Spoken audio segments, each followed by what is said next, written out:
Human rights. Human rights are defined as a freedom to which all humans are entitled. Everyone's rights are equal and everyone is treated equally. Newtonian's physics model imagines that in space, all mass obeys the same uniform law of gravity. Now, this model can be related to politics, where every individual is given the freedom to equally follow the uniform law of human rights. Ignatieff turns this Newtonian physics model into a pool table metaphor. The pool table is our nation, the billiard balls are the individuals in our nation, and the bumpers are the law. In order for this game to work fairly, every ball, which represents an individual, must be made as round and as smooth as all the other balls. Of course, it's easy to imagine how this metaphor falls apart. Even though smooth edges will allow the individual to play a better game, no one wants to have their edges rounded off. They want to play their game by their own set of rules. Our society enjoys having human rights and wants everyone to be treated equally. However, as an individual or as a distinct group of people, we want to be recognized as different.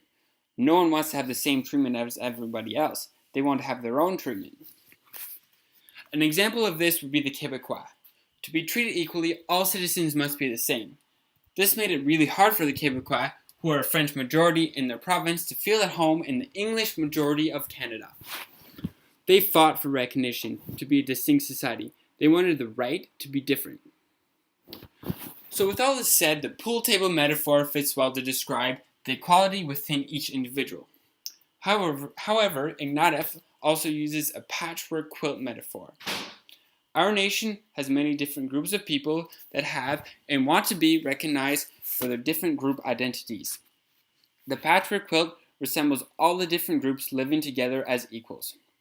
Now, what I believe the problem with the patchwork quilt is that some communities will conflict with others, because how can you recognize someone else if you don't get recognized yourself? Taylor argues that politics of recognition has come to play in our public sphere. Every individual has equal rights, but wants to be recognized for what is particular to them. It is after this recognition that individuals will find their unique identity. He believes that each culture should be recognized other cultures for who they are and to accept that they are unique. Our judgment towards different cultures is very homogeneous. The standards have already been set. When we recognize everyone as the same, we end up making everyone the same. So, in this form, equal recognition or recognition of differences is obviously unacceptable. We can relate this to the Zulu Tolstoy. It is first said that excellence has to take familiar forms to us.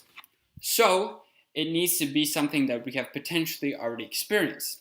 And second, we are assuming that their contribution, as in the contribution of the other cultures, is yet to be made. Our excellence is different than their excellence, and if they have to produce our kind of excellence, their hope lies in the future. We need to accept their kind of excellence.